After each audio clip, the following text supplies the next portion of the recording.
Hi, my name is Heather Zeissler, and today I'm going to show you how to make pizza casserole for the Crock-Pot. We're going to start by cutting our cauliflower into florets and looking for any blemishes to scrape off. Meanwhile, we have browned 2 pounds of hamburger, and we're going to carefully drain the grease as we scoop it into the mixing bowl. Then we are going to add in 2 ounces of pepperonis that have been diced up.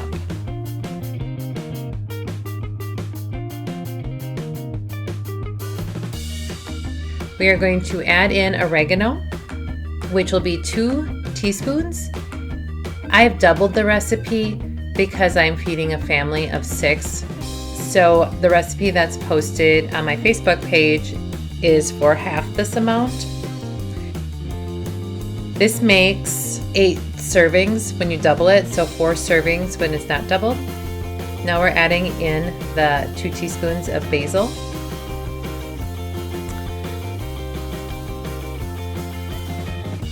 Once all the seasoning is added in, I'm going to carefully mix it together so that I have a nice mixture.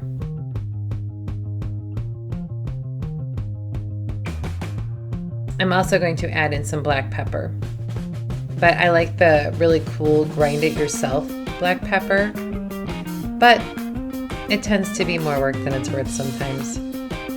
And the spoons fell on the floor, so we'll get a clean set of spoons. We're very safe with our food.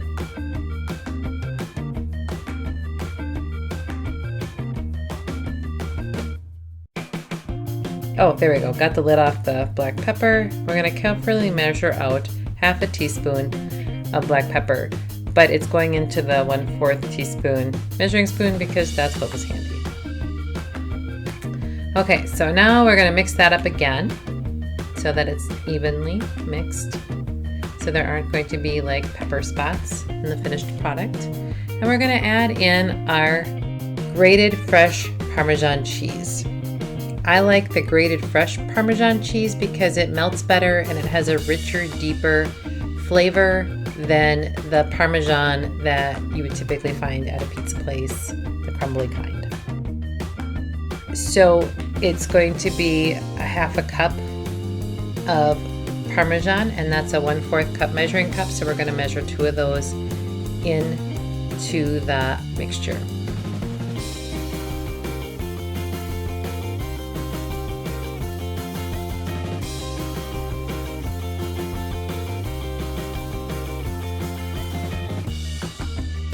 Now we're going to add in our marinara sauce. It is the Simply Nature marinara that I found at Aldi's. I love Aldi's.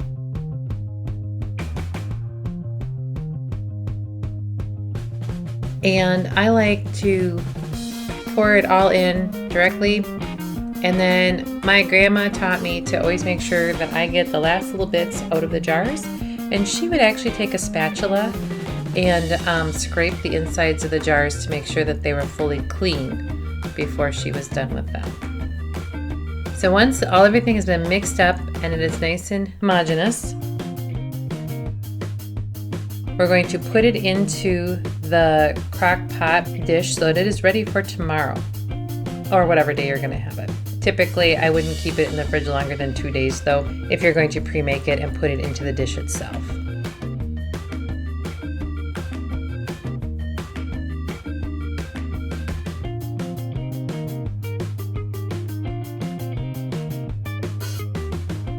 It's now in there. The next step after we do this is going to be to add some pepperonis as garnish to the top. So I'm going to weigh out the pepperonis. As you can see, I am now making this on a different day. And I'm going to carefully set them on top of the pizza casserole. We're going to put the lid on it. And then we're going to place it in the Crock-Pot. And it goes for about 4 to 6 hours on low, but I don't have 6 hours on low, so I just cook it 4 hours on high and call it good. And so when it's done, the pepperonis are nicely curled, and I scoop out about 8 ounces per serving, and you have 8 servings. Enjoy!